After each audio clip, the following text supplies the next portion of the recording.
Okey, bismillahirrahmanirrahim. Assalamualaikum warahmatullahi taala wabarakatuh.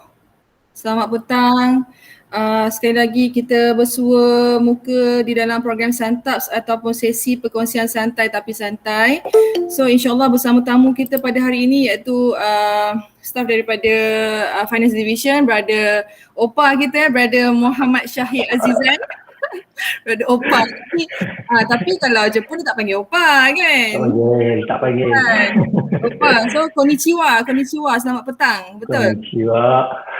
Wah, okay. So insyaAllah tajuk untuk hari ini ialah Jejak Jepun, Teroka Ilmu Tanpa Sempadan. Okey, terima kasih banyak kepada kita punya tamu untuk hari ini kerana sudi menjadi tamu Santaps untuk siri yang ke-11. So sebenarnya kalau saya nak kongsi baliklah, nak reverse balik kita punya memory kan, daripada Januari dulu kita dah start dengan Santap yang pertama. Sebenarnya kita dah banyak berjalan dah ni ke negara-negara orang. Okey, bermula dengan perjalanan di UAE Gombak, lepas tu kita pergi ke Kuantan bersama Kak Sina, and then lepas tu kita jumpa Brother Makmus dekat Taiwan. Okay, bercerita pasal Taiwan, and then kita punya tamu seterusnya iaitu Kak Sabira, bercerita tentang dia punya pengalaman buat CSR program dekat Kemboja. And then kita jemput juga pemain bola handalan kita, Brother Chahrudin daripada CFS Gambang, pemain bola sepak profesional dahulu. Lepas tu kita pergi dekat Australia pula dengan Kak Salina. Nampak jauh kan kita berjalan. Lepas tu kita sambung dengan Brother Hafifi untuk sesi pantun. Kita belajar pantun-pantun tentang pantun-pantun, macam nak berpantun, okay, budaya kita sendiri kan. And then kita sambung dengan Ustaz Ramadan. Jauh sikit kita pergi benua Apartheid. Okay, dekat Afrika Selatan tu, jauh kita berjalan. And then Brother Azili pula kita sambung ke Island. Kita pergi berjalan ke Island pula. Okay, dengar tentang pengalaman dia di Island. And then last 2 week kita bersama dengan Brother Abu Bakar Omar tentang dia punya ekspedisi ke Everest Base Camp. Bayangkan punya jauhnya kita berjalan kan, tak payah beli tiket pun. Orang kata tak ada kekangan lah dengan PKP ni, walaupun tak payah beli tiket pun kita dah sampai ke negara orang. Hasil daripada perkongsian rakan-rakan kita. So untuk hari ni kita bawa pula kita punya senpai Okay, kita punya maha guru daripada Jepun, Brother Muhammad Syahid. So insyaAllah saya rasa dia ada perkongsian yang menarik untuk kita sama-sama dengar hari ini. So saya rasa saya tak nak melanggarkan masa lagi. Saya teruskan kepada kita tamu jemputan untuk sesi perkongsian beliau. Dipersilakan. Bismillahirrahmanirrahim. Assalamualaikum warahmatullahi wabarakatuh. じゃあちょっとだけ日本語で自己紹介でね、IIUM の経理部のシャイと申します。本日は、日本の生活について紹介したいと思います。よろしくお願いいたします。So basically sudah tunjuk yang kita ni sebenarnya boleh berbahasa kan. Nanti sekarang ni tak mana-mana jenjang mana kan. Right, so sedikit banyak tentang diri saya. So saya Syahid, sekarang ni di Unit Business Development Unit Finance Division. So saya sudah berkhidmat dengan UIA pada tahun 2006 selama 15 tahun lah. Officially selama 15 tahun lah. So baru lagi. Masa saya masuk UIA ni basically umur saya 18 tahun, baru lepas SPM. Jadi knowledge tu memang orang kata budak-budak lah. So kalau kata hari ni session santai, so hopefully bahasa yang saya guna ni pun mungkin santai jugalah. Kalau ada orang kata tersinggung ke apa, minta maaf lah. Tapi hopefully kalau kata ada soalan ke apa ke, boleh type lah. Right, so finance mostly saya dah present pasal benda ni kat finance, and then yang selebihnya dekat university ni level tak sempat lagi. So hari ni memang official untuk university ni level lah. Right, okay, tanpa melengahkan masa lagi. Okay, audio saya okay ya? Okay. Right, so basically ini adalah tajuk kita pada hari ini, Teroka Ilmu Sampai Sepadan Jepun lah. Dalam konteks saya adalah saya pilih bahasa Jepun lah. So how did I start? Yang ni saya rasa mungkin sebab the first starting point masa saya kecil lagi lah, ketika 95-94 yang tu, arwah mak saya dia kerja under JPA, kemudian diberi peluang untuk training selama seminggu dekat Japan lah. So itu masa tu saya telah di-expose tentang culture Japan apa semua.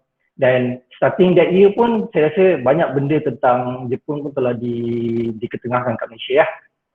Kemudian disebabkan saya punya life kalau ikutkan sepanjang saya 10 tahun kan, daripada saya umur 19 tahun sampailah ke 27, 28 tu, saya punya life pergi kerja, balik kerja, pergi kelas selama 10 tahun.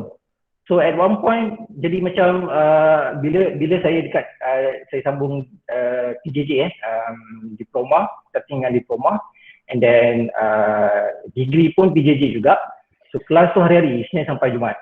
So momentum tu kali ni terima kasih jugalah dekat rakan seperjuangan dulu kan, Bambul, lepas tu Abang Niza, lepas tu Abang Zaidi dan apa pun, dia pun banyak agak kan. Walaupun tak sama belajar sekali tapi banyak ni lah, Abang Afiq, lepas tu ni lah, geng finance lah. So diorang motivate lah untuk terus belajar apa semua. Kalau ikut kan saya nak stop lah. And then saya punya ni, bila momentum selama 10 tahun tu, tiba-tiba dia dah nak habis belajar, degree dah nak habis. So saya start rasa macam takut takut macam ni lah, apa benda nak buat bila kita dah biasa life macam tu kan, pergi kerja, balik kerja, pergi kelas kan. Sampai arwah nenek saya cakap tu, Syahir tu bila lah nak habis belajar kan. So saya pun okey lah kot, slow sikit lah.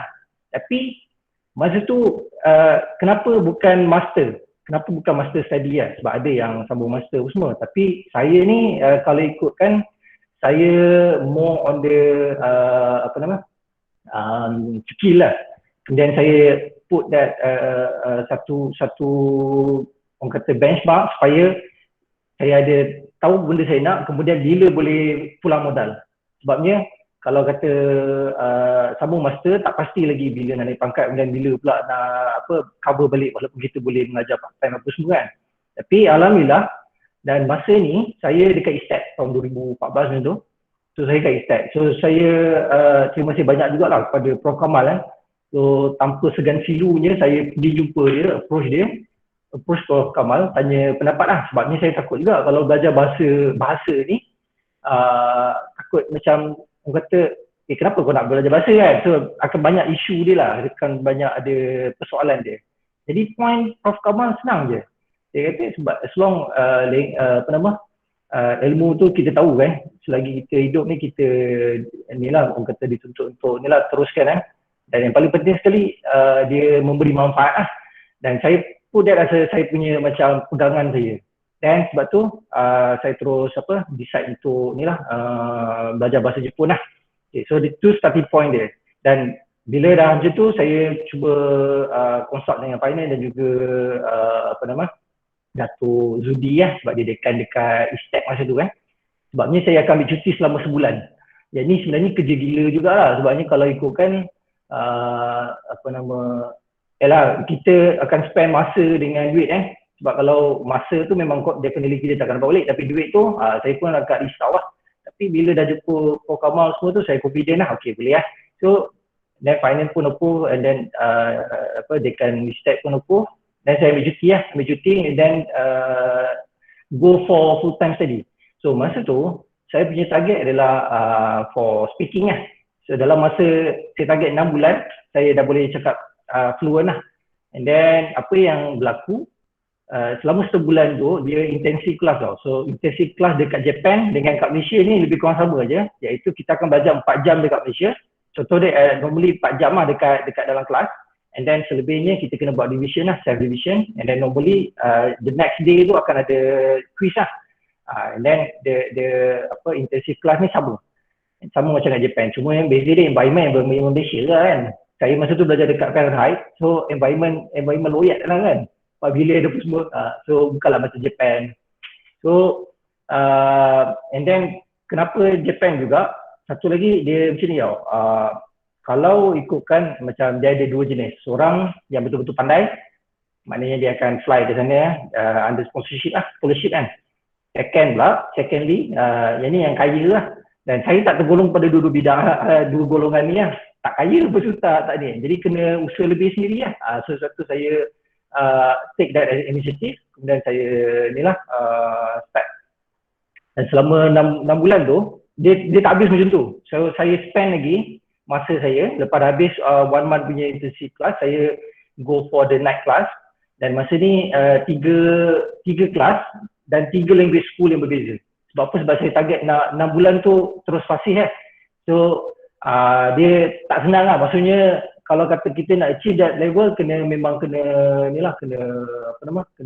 put more effort extra effort Sebabnya saya target konon kalau ada rezeki nak kerja kat Japan tapi bila dah study itu semua dia tak senang macam tu. Bukan senang nak tak terus boleh fly di Japan kerja kat sana. So bukan senang macam tu lah. And then saya orang kata masa ni dipanggil MIT Government of Japan so dia Ministry of Economic Trade and Industry dia under Japan punya program internship program. So masa ni tak berapa famous program ni. Program ni tahun 2000, saya batch tahun 2016 dan masa tu kebetulan rezeki saya untuk dapat orang kata information ni daripada sensei yang dekat UM. So UM dia ada preparation to go to Japan So sensei tu yang bagi tahu saya, try apply. So saya pun saja apply masa ni main-main So dia ada 2 proses So normally ada first interview dengan second interview So first interview tu main-main saya jadi macam okey lah, saja pergi suka-suka just exposure nak tengok. Sebabnya interview Japan dengan interview MSD so dia bukan MSD dia Malaysia punya ni totally tak sama lah. So Japan ni dia more strict dia ada dia punya tata cara dia, dia punya ada susunan dia apa benda nak kena cakap starting masuk pintu macam mana dia punya adab dia. Okay, benda-benda tu semua so saya kena study dulu. And then tiba-tiba lepas so dapat second interview. So proposal saya masa ni sebabkan kita ada inhat kan. So proposal sebab dia kena ada proposal maksudnya apa benda yang kita nak buat dekat Japan dan dia mostly dia lebih berat kepada Japan sebab kita ditanggung oleh Japan government of Japan Right. So apa yang dia nak, maknanya dia nak tolong company-company yang kat Japan ni bagi exposure untuk global go for global Kemudian bila macam ni bila dia dah bagi this opportunity, so saya punya proposal very simple database. So create database. So basically database tu benda tu dah ada dekat internet. Cumanya saya punya idea saya adalah more on the apps punya ni apps friendly Contoh saya nak buat cari makanan halal So kita just scan that photo and then that application akan run secara automatic untuk cari ni. Sebab benda ni kalau kita search memang dah ada tinggal lagi kita nak apps friendly kan dia kan, nak di apps kan So that the proposal yang saya buat. Right. Kemudian alhamdulillah so dapat So this is the company Mikawa Genki Monogatari Co Limited Right. Dan ni basically apa yang ni saya buat sebab dia kita kena tolong juga company ni untuk dia go for global sebab diorang company ni dia tak tahu macam mana nak go for global apa semua dan dia dan kebetulan masa interview tu pula saya memang purposely pilih kampung, saya tak nak bandar. So saya pilih dia panggil Shinshiro dekat Aichi Prefecture. Dan so sebelum saya terlupa, so basically company yang participate ni juga dia pun kena buat proposal juga. So maksudnya dia akan ada matching process So dekat Japan business matching ni adalah sangat common maksudnya apa benda yang orang kata sama dia macam ada satu session tu sebab saya pernah juga attend. So kalau kata company ni nak buat macam ni, company ni pun nak buat macam ni, bila matching so dia boleh dia boleh align kan, kemudian go for the next step So sama juga dengan saya bila saya dah buat proposal ni and then company tu pun dia pun nak venture dia halal punya market. So dapatlah saya buat benda ni Ini kira saya yang design dia punya ni dan sama juga. So alhamdulillah masa tu saya dekat business development under Cik Azif dan Yang ni memang 100% lah. Kalau kata Cik Razif tak ajar ataupun ni kan, dan juga Dato' Zaila pun tak tanya benda ni kan. So saya pun tak di-exposekan tentang business model canvas ni lah. So indirectly memang Cik Razif dia bantu lah, dia tolong masa dekat UIA tu. And then saya gunakan the same template apa semua. So saya buatkan untuk this company lah. Alright, so ni business model untuk company tersebut lah.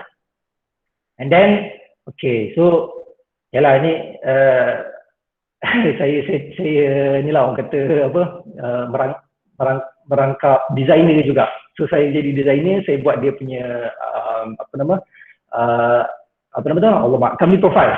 Okay, company profile. So saya buat lah, saya design the whole thing ni, saya buatkan company profile untuk company itulah. Dan memang secara tak langsung saya pun buat design template apa semua untuk company itulah. So, sebab dia pun target untuk buat macam hospitality punya ni, untuk attract more people to come to Shinshiro ni lah. Right. Okay, dan ni lah sama tadi lah. Right. So sama juga, ini contoh dia, saya buat contoh kalau kata travel ke sana, apa benda dia punya itinerary semua. So saya ni lah, saya design lah the whole thing lah. Yeah. Right, so this is the Gohe Mochi. Gohe Mochi ni one of the product yang dekat dekat Aichi ni lah. So dia macam pulut tapi lain sikit. Lepas tu yang hitam tu ibarat macam soft dia lah. So rasa dia lebih kurang macam kalau kita makan rojak punya kuah. So lebih kurang sama lah. So far okay ni, ada soalan tak? Cakap syok sendiri. Right. Okay. Okay, so inilah dia Aichi Prefecture. So Japan ni sangat besar tau. Dia memang orang kata besar lah. Contoh kalau kita cakap Xijangkang, orang tahu ke Xijangkang kat mana? Mana Xijangkang? Kajang ke? So sama juga. Saya pun masa mula-mula saya bagi tahu kawan-kawan saya yang saya nak pergi Japan, cakap dia saya pergi Shinshiro ni. Shinshiro mana Shinshiro tu kan? So diorang tak tahu tau. Even Japanese sendiri pun tak tahu kat mana Shinshiro ni. Right. So kalau tengok dekat design ni, dia panggil Heart of Aichi ni kan. Heart of ni kan. Shinshiro Heart of Aichi. Maksudnya dia dekat sini lah. Dia macam bentuk jantung sikit. So ini adalah Aichi Ken, Aichi Prefecture secara keseluruhan lah. So Nagoya apa semua belah sini lah. Nagoya. Right. So sebab tu apa yang saya punya part of the program juga, kata nak kena promote tempatnya Shinshiro ni. Sebabnya kalau sebut Japan je, orang mesti tahu Tokyo, Osaka dengan Kyoto kan. Tapi ya tempat-tempat macam ni orang tak tahu lah. So ini nak bangga sikit lah. So basically ni dengan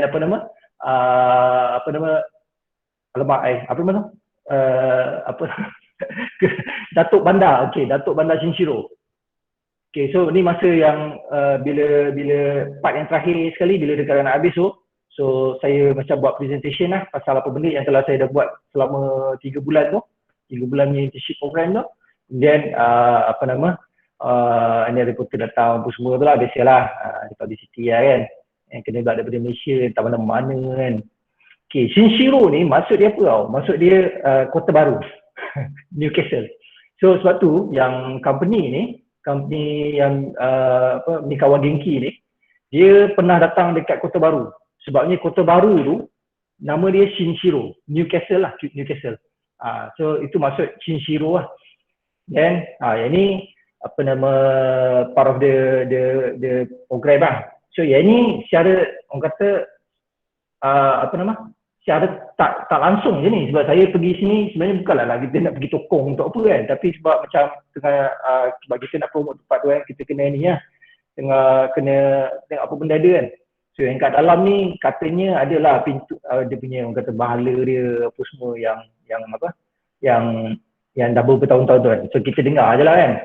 Tapi sebab kan sense of respect tu dia kan, sebabnya dia tahu pasal Islam, so takkanlah kita pula nak ni kan, nak macam nak kurang ajar ke apa kan. Tapi sebab kita pun respect dia tahu pasal Islam dan kita pun okey lah, bila dia cerita tu kita macam ya kan lah.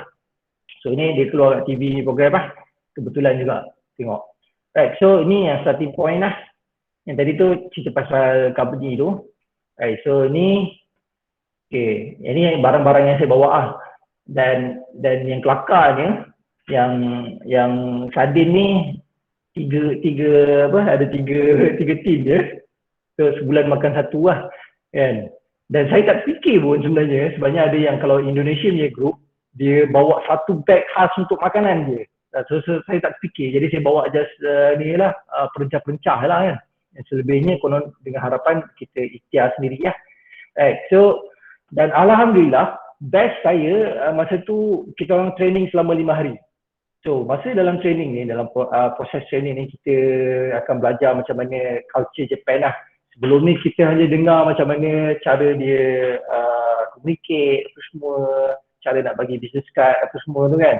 Dan kalau tanya saya secara terang, benda yang paling saya takut sekali adalah untuk jawab telefon. Sebab jawab telefon dia macam ada skrip dia. Jadi macam dia susah sikit lah. Dia bukan boleh okey, tak boleh. Dia ada dia punya orang kata adab dia sendiri. So sama juga dengan business card. Cara nak bagi business card pun ada cara dia. Dia tak boleh nak suka hati bagi kan. Kemudian cara kita nak terima pun ada cara dia. Okay. Right. So ini dipanggil ni lah bento kan. Okay. So apa benda yang saya nak sampaikan kat sini adalah Japan ni ada satu culture tentang dia sangat sensitif kepada allergy tau. Macam kita ni kalau tak makan pedas confirm kena bahan lah. So kalau kat Japan, kalau kau tak boleh makan kacang ke, kalau kau tak boleh makan baby ke, memang okey lah, maksudnya dia respect lah kan. So sebelum the training tu dia bagikan, kita kena bagi tahu apa benda kita tak boleh makan apa semua. Dan saya hanya mention veggie dengan veggie dan juga nasi apa semua yang ayam semua tu kita tak berani nak makan lagi lah. Dan sebenarnya dia arrange kan untuk halal punya ni tau, bento box ni tau. Dan ni unagi lah, ni yang halal punya version lah. Right, so yang unik dia, satu lagi benda yang saya nak explain pasal benda ni. Sebab saya rasa kat Malaysia tak ada lagi benda ni, even sekarang pun. So sekarang ni kan GrabFood ke apa kan famous kan.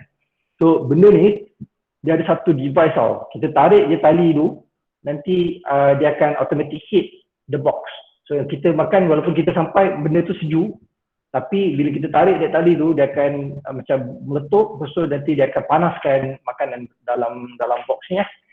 Dan saya rasa saya dah jumpa lagi lah yang box ni dalam kat Malaysia kan. Tapi kagum lah masa tu kagum lah. Right, so ini yang batch ni. Batch saya adalah batch yang ketiga sebab dia ada 3 batch. Saya salah seorang, maknanya 7 lah. Salah seorang 7 Malaysian yang terpilih. Sebab masa tu kota Malaysia sangat rendah, ada 10 orang je, tapi yang diterima hanya 7 orang lah. Dan total applicant untuk Malaysia 2,000 orang dan saya salah seorang lah. So masa tu kira macam bangga juga lah kan. Tapi sebelum nak pergi tu pun macam-macam, orang kata macam-macam juga kan. Sebabnya kena merayu juga dekat Datuk Zailan, lepas tu dengan Cik Razif dan juga Medan Rohana. Sebab bukan boleh terus pergi kan. Kena baru apply dekat MSD under the mobility program lah, Star Mobility Program. Sebab saya takut juga bila dapat this opportunity kan, takut tiba-tiba MSD tak allow ke finance tak allow, sudah. Sebab bagi saya nak sampai stage ni bukan senang lah. Sebab macam kita nak mungkin masa tu information pun tak very limited. Macam dalam kepala otak saya ingat macam mungkin kerani tak boleh kot nak pergi program-program macam ni, kena officer at least 41 baru dapat pergi kot. So risau lah sebab saya dah lepas ada interview, second interview ni stage show dan memang lulus. So alhamdulillah semua dipermudahkan juga lah. Terima kasih kat finance dengan MSD ya untuk beri peluang ni kan. Kemudian ni 5 hari selepas ni 5 hari lepas training. Then pergi ke sini Shinshiro Station Okay, so after the 5 day, mulalah perjalanan saya selama 3 bulan dekat sini. Right, so saya kata rezeki juga dapat rumah besar tapi kosong lah. Kalau compare dengan yang intern lain, walaupun rumah diorang complete, ada bantal, ada futon apa semua kan, ada katil, ada TV apa semua kan. Saya datang-datang di rumah saya kosong macam ni, apa pun tak ada kan. So lawan yang dapat pun sebenarnya sikit je, dalam 180,000 yen ni tu lah, lebih kurang lah. So untuk 3 bulan. So masa tu dapat cash lepuk, beli barang-barang rumah lah kan. So masa tu belanja sakan, lepas tu bila dah in the end of the day tu macam tak cukup ni kan, mula start menggelabah kan. Okay, yang ni one of the office lah. So office ni dekat sini apa nama sekolah lama yang ditinggalkan tau. Sekolah lama yang ditinggalkan. Kemudian dia jadi office apa semua lah. Right, so ini adalah the whole Aichi Shinshiro Aichi Prefecture punya ni lah. Aichi Prefecture punya apa? Place of interest lah. Sebenarnya cantik juga lah tempat ni kan. Dan saya pun orang kata bernasib baik juga lah. So ni antara tempat yang famous juga lah. Tapi orang tak pergi sini lah sebenarnya. Just nak tengok dia punya apa paddy field tu je. Dan ini adalah apa nama masa zaman perang dulu. Ini dia punya castle lah. Yang Oda Nobunaga tu. Dia berasal dekat sini lah. Itu history tu kena session lain lah. So dia yang macam konon Torii-gate dekat Kyoto lah. Tapi kecil. Right, so yang ni pun apa nama traditional house. Saya tak tidur sini tapi sebenarnya plan untuk apa macam boleh menginap kat sini juga lah. Tempat ni cantik lah walaupun rumah lama kan. The traditional punya feel kan. Okay. Right, so kalau dekat tempat saya tu macam kita ni pasar minggu ke atau apa any activity orang kata pasar tani lah. Pasar tani tu very common lah dekat Malaysia kan. Tapi kalau kat sana, sebab dia sebulan sekali, dia sangat meriah lah. Ni kira pasar tani je lah. So saya just macam bagi kita biasa macam apa setiap minggu ada pasar ni tu kan. Tapi bagi diorang ni adalah orang kata dia dinanti-nantikan agak lah. Right. Okay, yang ni pun saya alhamdulillah company saya ni dia walaupun tak ramai staff kan.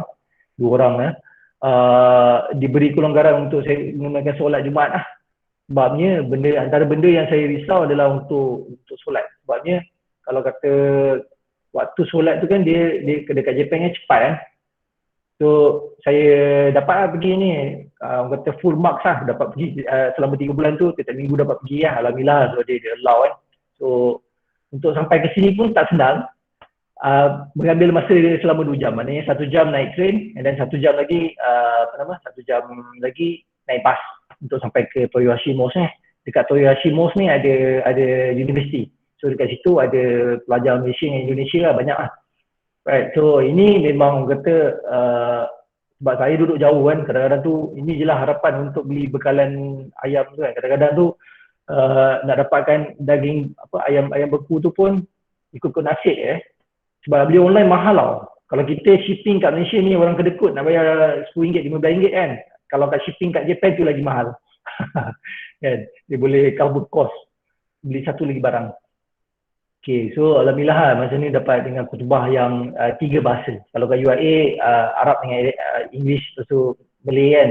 Tapi kalau kat sini dia akan 3 bahasa serentak terus, iaitu Hindustan Hindustan kemudian English lah. So Arabic lah.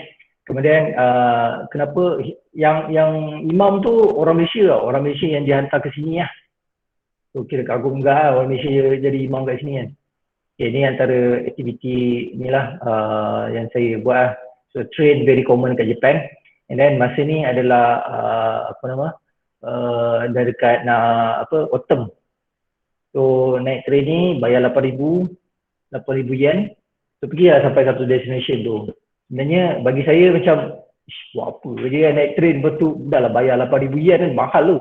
Lepas tu untuk pergi ke sini kan. Tapi apa yang saya dapat adalah diorang ni willing to pay tau. Maksudnya diorang very supportive juga untuk diorang punya local industry kan. Padahal boleh je naik kereta pergi sini, lepas tu explore kan. Tapi diorang buat the train tour ni untuk sampai ke the reason kenapa tau.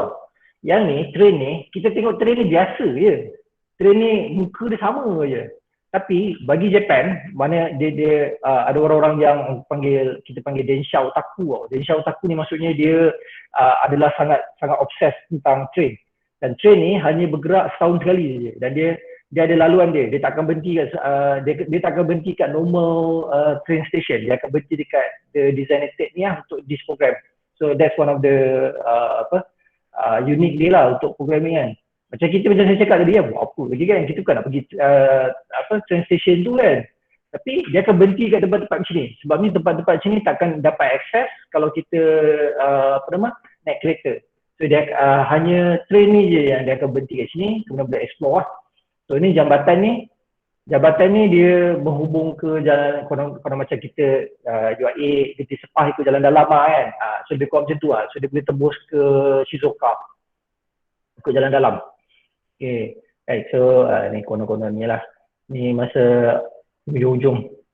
So saya gigihkan diri juga untuk keluar sebab tak tahu lah, mungkin sebab tempat saya ni tak ada benda, tak ada hiburan kan. Kiranya mati lah, maksudnya pukul 8 tu dah kira dah tak ada live lah. Dia macam tak ada benda nak buat. Jadi apa yang saya buat adalah pergi explore lah, untuk cari nature ni semua lah. Sambil-sambil tu buat video apa semua untuk promote tempat-tempat ni. Okay. Ni sekolah. So pintu masuk sekolah. So sekolah, and then ini macam biasa lah. Ni macam kita tengok drama kan. Okay, ni pun bottom lah. Right, so aktiviti yang saya buat, kita ada lagi 10 minit. Okay, yang ni dia panggil making soba. So soba ni makanan macam ibarat mihun lah. Ibarat mi kat sana lah. Okay, so buat from scratch. So interesting tak sebab selalunya belinya dah siap, tapi ini buat dia punya mi tu daripada awal lah. So ni semua yang terlibat lah untuk program ni kan. Diorang ni, Japanese ni kan, dia any event dia kena bayar. Macam kita ni potluck adalah very common kan, tapi Japan ni dia akan contoh, okay aku nak buat event ni, kemudian siapa dah join, okay kena bayar sekian. So Japan adalah common lah benda macam tu kan. Macam kita kat Malaysia ni lebih daripada potluck. So Japan potluck tu jarang-jarang lah berlaku. So ini saja juga, ni saya pakai baju samurai ni lah. Sebabnya Shinshiro ni adalah orang kata yang antara tempat asal yang berlaku masa zaman-zaman dulu lah, yang samurai ni semua lah. Ada sejarah dia. So saya pergi tempat ni untuk ni. So kebetulan diorang ni semua bukannya ni diorang kebetulan je ni kan. Diorang ni macam orang-orang yang dah pension, fotografi club lah untuk orang-orang yang dah pension kan. So kebetulan saya pergi sini, betul diorang ada, betul waktu yang dia nak ambil gambar kan. So saya pun jadilah model. Kita layankan je lah. Kaya tu ni, tengok kamera pun takut dah. Okay, so yang ni antara pengalaman saya yang kata the best juga lah. Sebabnya kalau kat Japan tu nak masuk sekolah bukan senang. Maksudnya kalau kita orang luar nak masuk sekolah sangat susah lah. Dia takkan bagi kita nak masuk sekolah. So saya dapat masuk 3 sekolah untuk buat ni lah, presentation lah kan. So rezeki juga dapat buat presentation dekat untuk sekolah ni lah kan. So sekolah ni video pendek je.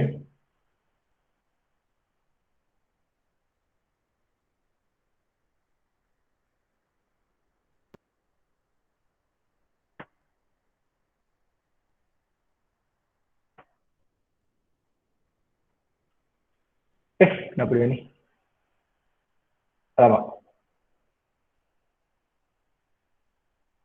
Ada? Right, so ni macam kalau kita tengok drama ke apa kan, ada punya environment macam ni lah. So kalau perasan, kenapa gambar daripada belakang bukan daripada depan? Sebab dekat Japan dia very sensitive lah. Sebab orang kata bukanlah human right, dia panggil kita punya alamak personal protection, data protection tu lah. Dia kita tak boleh nak disclose muka-muka orang ni tanpa kebenaran lah. Kita kena ada consent orang lah kan. So sebenarnya kena blur kan ni, gambar muka-muka dia ni kena blur ni. Right. So sebab tu daripada belakang tak boleh ambil gambar ada muka. Kalau ada muka kena minta kebenaran lah, yang bertulis lah kan. Consent tu lah. Okay, kemudian untuk tiga sekolah ni Ni antara ni sekolah menengah. Sekolah menengah ni sekolah macam boarding school lah, dia apa nama macam asrama, tapi dia orang bebas pakai baju biasa kan. So antara tiga-tiga sekolah ni kan, apa yang saya dapat adalah saya present pasal Malaysia, saya tak nak, sebenarnya nak fokus more di Islam lah, tapi sebabkan apa nama takut acceptance level tu kita tak tahu macam mana kan. So saya buat general, tapi alhamdulillah soalan dia mostly pasal Islam. So saya dapat banyak soalan pasal Islam lah. Ni secara tak langsung juga saya, orang kata, yalah berdakwah secara, orang kata, kecil-kecilan lah kan. Dia tanya pasal ni lah, apa, ada pasal Nabi Muhammad apa semua tu kan, Rasulullah semua. Kenapa? Sebab dia depends on the cikgu juga. Sebabnya ada cikgu yang sekolah dekat sini, dia suka travel. Cikgu tu suka travel. So cikgu ni suka exposekan student dia tentang dunia lah. Sebab Japan ni dia sangat famous dengan, orang kata, ibarat macam katak bawah tempurung lah. Kalau kena belak ni, Shishiro ni kampung kan, dia tak tahu pun pasal dunia luar kan. Walaupun ada internet, dia tak expose pasal benda-benda ni, information macam tu lah. So dan actually yang ni dia dipanggil ni tau, social study tau, ataupun kalau kita masa sekolah dulu kita ada alam dan kemanusiaan. So subjek macam tu lah. So sama juga dia pasal social study dan juga ni lah world lah, tentang dunia. So ini dipanggil council lah. So student ni lepas dah ada, dia orang walaupun dia macam dengar, sebab saya official kelas juga sebenarnya, bukannya dia just macam present macam tu je. Dia ibarat macam saya special guest lah.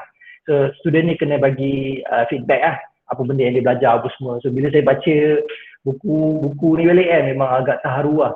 So ini kopi saya lah kan. So ini antara aktiviti lain yang saya buat bersama dengan local punya community lah. Okay, right. So yang ni actually ini pun saya impress juga lah. Sebab apa, diorang ni tak tahulah kenapa kan, tapi diorang ni semua dah berkampung dekat sini selama berminggu-minggu tau. Tujuan dia adalah untuk ambil gambar ni, belakang ni Mount Fuji. So kalau kat Malaysia memang confirm siap lah kan, tak boleh masuk rumah lah kan. Tapi kalau kat Japan ni, diorang tinggalkan family semata-mata untuk buat dia punya hobi ni lah. So very common lah dekat Japan. So diorang berkampung dalam kereta ni, duduk macam ni makan apa semua. Dia ada set, dia punya camping set dia sendiri Tapi diorang ni semua fotografer lah. Fotografer yang freelance, orang kata hobis lah. Okay, yang ni saya rasa semua orang sangat familiar lah. Kalau orang tanya saya, antara benda yang kata kalau boleh nak elak adalah ni lah, orang kata mandi berjemaah ni lah. So kalau kat Japan, ini pun culture things lah. Sebab kadang-kadang macam ada benda yang kita tak suka pasal culture Japan ni, ada benda yang kita impress kan. So ni pun antara benda yang saya kurang selesa lah. Sebabnya mandi berjemaah ni. And then the reason pergi tempat ni actually sebab nak promote lah. Alhamdulillah lah, masa ni memang tak ada orang kan. So selamat lah kan. So dia dipanggil onsen ni. Onsen ni adalah memang macam orang kata hot spring lah, yang orang kata kalau Japan dia bagi dia macam satu part of the kebersihan diri juga ah. Dia macam boleh buang toksik lah apa benda semua dalam badan kita semua kan. Tapi tak boleh lama-lama kan sebab panas sangat kan air ni. So ni ada dia punya orang kata on the health punya benefit pun ada lah. Itu dia orang punya belief lah. Tapi problem dia kena berjemaah. Itu je lah masalah dia kan. Okay, right. So kita ada lagi 2 minit. Okay, lagi 2 minit. Sekejap sikit ke. Right, so Okay. Ada 2 minit lagi. Right. So basically this is the cost of living lah. Kalau contoh kalau kita kat Malaysia nak bayar rental 1,000 sebulan pun kita dah berumur. Dekat Japan, ini adalah starting point lah. Starting price untuk satu rental sebulan iaitu 70,000 yen lah. RM2,600 lah. So rumah dia lebih kurang size macam rumah yang saya duduk tu. Tapi sebenarnya rumah yang saya duduk tu mahal lagi sebab train station 100 meter je. So makin dekat dengan train station makin mahal lah. So kalau kita kat Malaysia ni nak rumah yang kata ni tapi kena jauh lah. Rumah yang kata berbaloi dengan harga kita bayar tapi kena jauh daripada ni lah, daripada tempat kita kerja kan. So kalau kat Japan lah sama konsep tapi beza dia nak murah kena pergi travel jauh lah. So at least sebulan satu jam punya perjalanan lah yang nak pergi ke tempat kerja kan. Itu baru naik train, belum lagi naik bas, jalan kaki apa semua tu lah. Right. So apa nama? Electricity RM370 lah sebulan. Ni average lah. So apa nama? Air 190, dan beras 1 kilo RM65. Lepas tu sugar, oil, bread ni ya. Okay, tapi macam saya suka apa tau, saya banyak beli dekat ni salmon. Salmon memang murah lah. Sebabnya kalau kat sini salmon kita tengok harga dalam RM20 apa semua kan. Tapi kalau kat sana harga dalam ni RM15 semua kan. Tapi fresh kan. Okay, ini dia punya ni masa ni saya ambil gambar ni sebab saya kagum dengan apa self-service punya ni lah, mesin. Sebab sekarang ni kat Malaysia baru ada lah. Kalau kat Japan ni dia dah suruh go for the self-service ni lah. Okay, so ni barang-barang normally, ni kira dah nak ujung-ujung lah. Ujung-ujung baru belanja mewah sikit lah. Baru udang malah apa kan. Kalau tak tu ikat perut lah. Right, so ni roti. Roti basically ada dia punya apa, ada dia punya kena jaga-jaga juga sebab ada takut bahan-bahan terlarang yang dipakai lah. Okay, so ni adalah dark stock macam kita ni lah, apa carrying apa semua, carrying headline apa semua tu lah. Headline.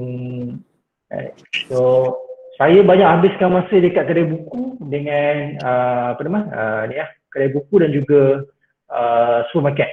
Sebab tempat saya memang tak ada benda kan. Jadi secara tak langsung saya punya hobi baru masa tu adalah pergi kedai buku. Sebabnya macam contoh kedai buku dekat Japan tu, kalau kita tengok Kinokuniya tu dah best kan, tapi lagi best daripada Kinokuniya. Dia ada macam-macam section lah, dia banyak apa saya mostly banyak spend dekat hobi dengan language punya tempat lah. Hobi macam-macam lah kan. Right. So ni air, kalau contoh tadi kan, air yang kalau kita beli dekat vending machine harga yen, tapi kalau kita beli kat supermarket dapat 1 liter lah. Sebenarnya lagi puas hati lah daripada beli kat vending machine.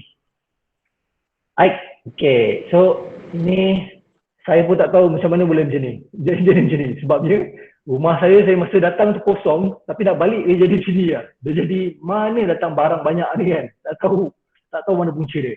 Tapi apa yang pasti adalah kalau dekat Japan kita tak boleh simply buang barang tau. Contoh tak ada, aku tak suka sofa ni, tak nak pakai dah perabot ni kan, boleh buang sesuka hati kan, nanti adalah pandai-pandai siapa nak ambil kan.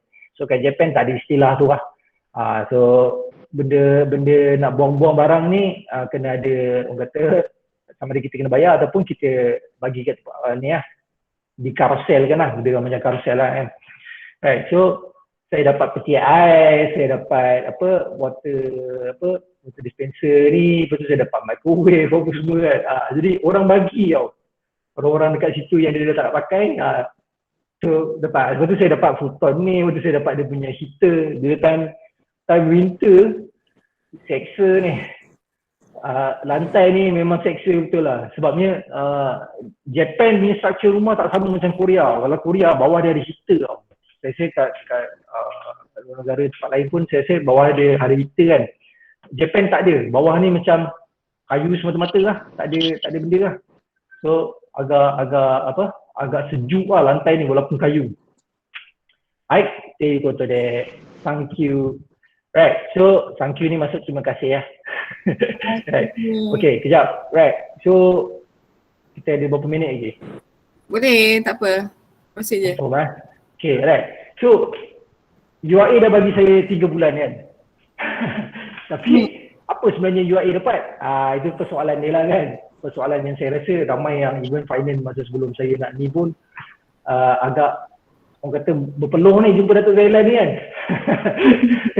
Memang berpeluh lah, kita nak kena convince dia kan apa benda yang UAE dapat kan. Right, so sebenarnya tak dapat apa-apa pun, tapi yang ni saya bukanlah kata indirectly lah, tapi indirectly part of my contribution juga lah. Sebab masa proses sebelum saya pergi ke sana, saya dah build relationship tau. Saya ada relationship saya dengan embassy, saya dengan Japanese yang kerja dengan yang dekat recruitment agency, kemudian company-company biasa. So saya dah banyak buat network dekat Malaysia tau.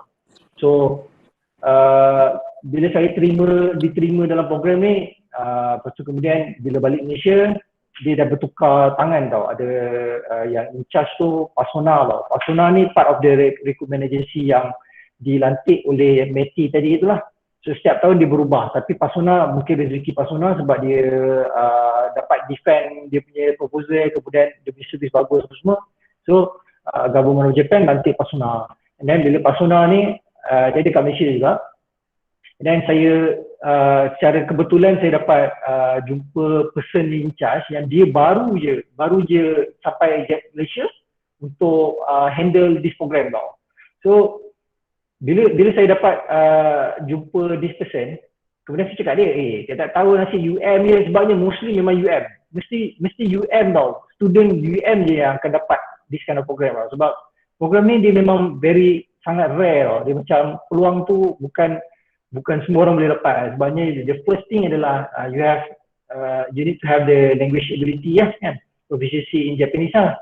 Kemudian English, kemudian itulah ini ada language lah. Sebabnya dalam saya punya batch tu ada seorang student ni daripada Segi University, dan dia tak boleh cakap Japanese pun, dia hanya boleh Arabic dan juga English lah. Dia dipilih pun sebab Arabic tu. Sebab dia company tu dia nak penetrate Middle East ni market. So memang rezeki dia lah kan. Okay, so saya cakap dia, baik datang UIA. So masa tu bila datang UIA ni, saya jumpalah ada staff tu, kemudian dia kata, ni mana ada UIA handle benda ni kan. Kemudian rezeki juga, saya approach brother Saiful from counselling career. Alhamdulillah dia pun macam willing to listen, kemudian saya pun okay, alright. So saya matchkan antara Pasona dengan brother Saiful lah, kemudian arrange. Alhamdulillah juga dapat buat masa tu tahun 2018 saya tak sempat buat briefing, tapi ada applicant daripada UIA lah. Saya berapa seorang kot yang dapat, seorang ke dua orang lah macam tu.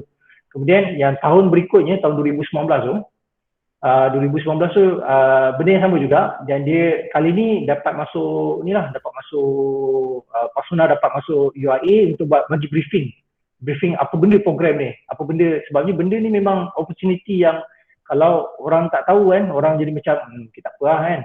So macam bila dia datang bagi briefing tu, ramai student yang berminat lah, student UIA yang berminat untuk ni, sebab dia zero cost to the university tau.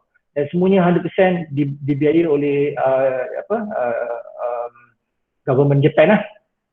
Kemudian dan tahun 2019 tu saya rasa 2 orang ke 3 orang macam tu lah. Dan salah seorang dia adalah saya punya student lah. Sebab masa tu saya mengajar dekat SMART, Japanese language, student saya tu. Jadi macam kita pun bangga juga lah. Sebab apa, kalau walaupun dekat SMART tu saya ajar more than 200 student kan, untuk satu sesi lebih kurang dalam 30 orang. So saya dah mengajar selama 2 tahun, dan kalau kumpul-kumpul at least 1% pun yang betul-betul dengar apa benda yang saya cakap, dia orang akan take it serious lah.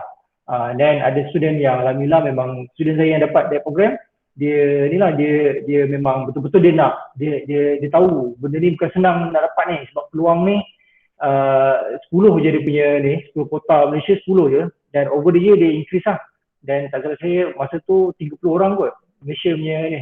So 2 ke 3 orang macam tu lah daripada UIA sendiri. So indirectly untuk benda tu lah. And then secondly pula, so this is another step juga, sebabnya kita tahu yang the language itself tu sangat value added lah to the resume kan. Sebab apa, kalau kita tengok sekarang ni, orang tahu nak ada degree, ada master kan, tapi orang terlepas pandang the language ability tau. So ini saya, itulah kalau kata ada ramai-ramai yang tengok ni kan, ada kata anak-anak minat K-pop apa kan, bagi je dia, hantar dia ke, ataupun tunjuk je dekat sekarang ni online resources sangat banyak dah tak macam dulu lah. Dulu nak cari information pun semua sangat limited kan. Tapi sekarang ni kita boleh, kalau kata tak ada kewangan tu agak limited, tak dapat pergi kelas, online lah. Sebabnya sepanjang pengalaman saya kan, ada few ni Chinese lah mostly, yang dia tak pergi kelas tapi dia boleh bertutur macam mana budak-budak yang pergi kelas. In fact, student yang betul-betul belajar full time language diorang pun belum tentu boleh bercakap macam mana yang budak-budak yang terutama yang join event saya lah, language event tu, boleh apa fasih bercakap lah. Okay, kemudian sebab dia hanya belajar teknikal kan, tapi dia tak ada praktis kan. So macam yang kita orang ni more on the practice lah. Okay, then apa yang ni kan dengan Brother Saiful juga, arrange dengan Pasuna juga. Kemudian masa tu jumpa dengan ni dekan KHT lah, Pak Wahab kan. Kemudian sebab bagi tahu apa benda keperluan industri, apa benda yang UIA boleh supply. So kita boleh supply the talent lah kan. Sebabnya kalau Japan ni industri kalau yang betul-betul on the professional punya level, engineering dan IT adalah yang paling common lah. Right. So ini dua industri yang sebenarnya kalau kita dapat macam contoh ada satu lagi value added kan, language Japanese language ni. Sebab sekarang ni dekat KLM je tak salah saya kan. Tapi kalau di elective kan macam UiTM kot tak salah saya. So dia lagi orang kata acceptable lah. Sebab sekarang ni kita nak tunjuk jalan dan pintu pun kita nak tahu lah pintu dia kat mana kan. Tinggal lagi kita nak masuk pintu tu je. Sebabnya contoh dia kan, kenapa saya cakap language ni sangat penting kan. Sebab dia bukannya boleh semata-mata untuk kalau yang kita nampak adalah gaji kan. Tapi sebenarnya tak. Language ni kan dia secara automatic dia akan unlock kita punya more deeper understanding towards kita punya culture dan juga religion lah. Sebab macam saya selama saya punya exposure selama bertahun-tahun ni kan, saya dapat develop macam mana nak jawab soalan kalau orang tanya pasal Islam kan. So soalan template dia sama je, tapi cara kita jawab lah yang membezakan tau. Sebabnya diorang ni dia sangat macam dia suka MGU apa semua, tetapi yang etis lah. Etis ni memang kalau kita hilang sabar boleh bertumbuk kan. So sangat orang kata challenging juga macam mana kita nak bagi tahu dia pasal culture. Sebab kalau kata saya, kalau tanya saya lah selama 3 bulan tu saya tak nampak pun on the excited saya dekat Japan tau. Dia just macam okay Japan memang macam orang kata bersih apa semua, orang aware dengan punctuality semua kan. Tapi dia buatkan saya jadi seorang yang lebih macam ni lah, kita aware dengan culture kat Malaysia kan. Contoh dia benda paling simple lah. Contoh dia kalau masa saya belajar dekat UKM tu, dekat kantin UKM kan, lepas makan kena letak balik dekat dalam dia punya besen kan. Sebenarnya benda tu dah buat kat zaman sekolah pun. UIA dia dah start lambat. Bila start lambat, student pun dia tak benda tu pun nanti dia akan quick question lah. Dia cakap lah kan dari besi ada apa semua. So benda-benda macam ni sebenarnya common sense kan. Kita tak perlu pun nak fikir tu that extent. Tapi kalau kita tengok dari Islam sendiri kan, okay, contoh kita dah makan kan, kemas je lah.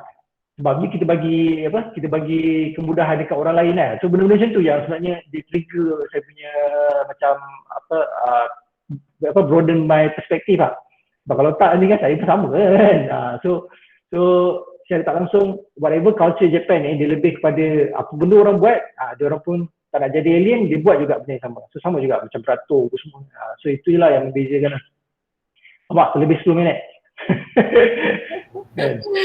Biasa dia kalau cerita pasal benda macam ni memang akan drag masa punya. Ya, betul lah, ada soalan ke apa kan. Okay, ada satu dekat chat box ni Kak Nami tanya bagaimana nak terapkan unsur-unsur positif yang diamalkan oleh rakyat Jepun kepada warga IUM khasnya.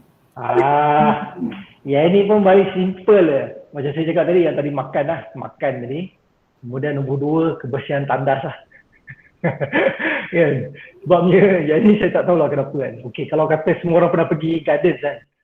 Gardens tu, kalau saya bersih lah toilet dia kan. Tapi for Japanese, belum tahap bersih lagi. Tandas dia, saya tak berani nak cakap tandas dia orang bersih ke apa, bukan lah. Sebab saya dah pergi tempat yang memang public area, memang tak adalah kotor, tapi kalau istilah kotor tu berjengket kaki lah. Tak, dia orang masih orang kata boleh berguling lagi dekat dalam tandas tu kan. So sangat bersih lah. So dia orang kata positifnya ni kan. Kemudian secondly pasal masa lah. Sebab macam saya ni, saya dah macam saya sangat concern pasal every single minute punya masa tau. Kadang-kadang tu contoh kita dah tahu dah meeting pukul 3 kan. So macam tadi tu saya dah start ready daripada pukul 2.30 hari kan. Takut ada error semua kan. Sebab benda macam ni kan kadang-kadang tu akan menampakkan kita punya professionalism lah kan. But even mistake sikit pun sebenarnya kalau saya okay je kan, tak ada masalah kan, tapi sebab kita santai kan. Tapi kalau benda macam ni Japanese dia tak boleh tau. Dia kena benda tu sangat precise lah. So dia detail lah Japanese punya culture ni kan. So on that positive side lah. Okay, betul. Dia actually kan sebenarnya kita ni as Islamic punya country, benda tu semua dah ada dalam asas kita dah. It's just macam ni kita implement, macam ni kita tekankan tu dalam negara kita je. So kita selalu je memandang tinggi pada negara orang. Sedangkan negara kita sendiri pun dah ada asas tu. Cuma kita yang tak, orang kata tak fully yang kata perketatkan perkara. Sebenarnya kita suka memandang tinggi pada negara orang. Pergi Jepun nak ikut cara Jepun. Sedangkan sebenarnya basicnya kita dah ada semua tu kan. So okay. Tapi Syahir sebenarnya perkara ni macam your lifetime experience lah kan. Penting kita ni ada hati nak explore. Selalu kita ingat kalau lepas habis SPM nak sama universiti, lepas tu nak sambung peringkat tinggi, tapi kita tak tahu di samping tu sebenarnya ada lagi kos-kos lain ke perkara-perkara lain kita boleh explore sebenarnya kan, macam anak-anak kita baru dapat SPM ni result kan. So sebenarnya dalam pada masa sama tunggu result SPM tu boleh hantar pergi language punya punya kelas ke kan. So, sebenarnya soft skill tu yang penting kan. Kita berada peringkat apa, level apa, pangkat apa ke, tapi kalau kita ada semangat tu kita akan berjaya, betul tak? Betul. Saya sendiri pun kan, betul kan program macam ni, macam mana Syahir boleh pergi kan. Ada benda yang kita tak tahu di luar sana, tapi macam orang-orang macam Syahir yang buka mata kita, oh rupanya ada opportunity lain kan. So okay, ada lagi soalan lain ke daripada rakan-rakan kita? Lala, sebelum saya terlupa sambil tu kalau ada soalan katakanlah macam tadi cakap pasal yang kita sanjung negara orang tu, yang betul lah, saya totally agree lah. Sebab bila saya pergi sana tu macam biasa kau sama je macam kita orang kat Malaysia kan. So tak adalah hebat sangat Japanese ni, semuanya dia ada benda-benda yang dia practice kan. So secondly, pasal language ni kan, katakanlah ada anak-anak yang ni kan, saya kongsikan kawan saya kan, kerja dia apa tau, kerja dia tengok YouTube. Kita tahu, kita pernah dengar YouTuber sekarang ni nak jadi YouTuber kan, tapi dia tak payah, dia kerja dia tengok YouTube lah. Sebab apa tau, dia panggil reviewer lah kerja ni. So dia review on the content yang Japanese language lah, on the Japanese language. Dia jadi macam filter kan apa benda yang comply ke tak, dia ikut dia punya guideline apa semua. Kerja dia macam tu lah. So maksudnya dengan language tu, Japanese language dia tu, dia dapat kerja macam tu. So senang cakap, yelah walaupun diorang ni belajar engineering apa semua kan, tapi in the end kerja-kerja macam tu yang buat diorang jadi gaji besar. Memang gaji besar kan. Nombor dua, lepas tu kerja dia pun happy kan, senang lah. Itu je lah. Betul. So kita kena ajar anak-anak kita ni macam Kak Maizah cakap, starting from our own family. Betul, kita kena jangan terlampau orang kata pandang kena ada SPM, kena ada, betul lah, lepas SPM kena masuk universiti wajib, tapi kita lupa kan kemahiran-kemahiran yang lain. So macam tadi kan, jadi YouTuber pun boleh jadi buat duit kan. Even main games pun sekarang ni e-sport pun dah boleh buat duit kan. So sebenarnya kita sendiri kena explore anak-anak kita punya talent kan. So alhamdulillah, terima kasih banyak Syahir atas perkongsian sangat hebat ni. So lepas ni ramai pula nak buat trip pergi Jepun. Dia santap sini kan, dia memang ajak orang pergi overseas. Macam hari tu nak pergi island, semua orang nak pergi island kan. Air tu. Cycling ke? Air tadi dia dia buka dia punya tu mic tu macam nak cakap apa-apa tadi. Tak ni semua airnya punca ni. Air ni. Terima kasih banyak pada yang sudi mendengar sesi perkongsian hari ni. So terima kasih kepada Syahir kerana sudi menjadi tetamu kita. Sangat banyak membuka mata dan kata boleh kata kita yang lain pun boleh explore new things dalam life kita kan. Sebenarnya banyak benda yang kita boleh buat yang kita tak tahu, dan kita pun kita tak test skill kita tak tahu kan, kita tak test kita punya kemampuan, kita takkan tahu. So alhamdulillah, terima kasih. Lepas ni boleh buat kelas untuk staff lah bercakap bahasa Jepun Boleh, insyaAllah. So, terima kasih sekali lagi pada semua yang mendengar. InsyaAllah nanti kita akan share juga rakaman daripada sesi hari ni. So terima kasih banyak. Kalau yang apa-apa yang kurang daripada diri saya sendirilah. So terima kasih banyak. Assalamualaikum warahmatullahi taala wabarakatuh. Waalaikumsalam. Hai. Okay. Morning, Kak Maizah tanya, Syahid. Kau tanya. Tanya. Assalamualaikum. Lama Hai, tak Kak. dengar cerita you. Actually, where are you from? Where are you now? Kat Finance lagi Malaysia ke? lah. Kat KL lah. Ni background je. Tahu. No, I mean Kan. is you masih di finance mana? Which part of finance? Finance. Sekarang balik ke finance lah. Oh ya ke? Dekat business development balik lah. Oh, Cik Razin juga ke?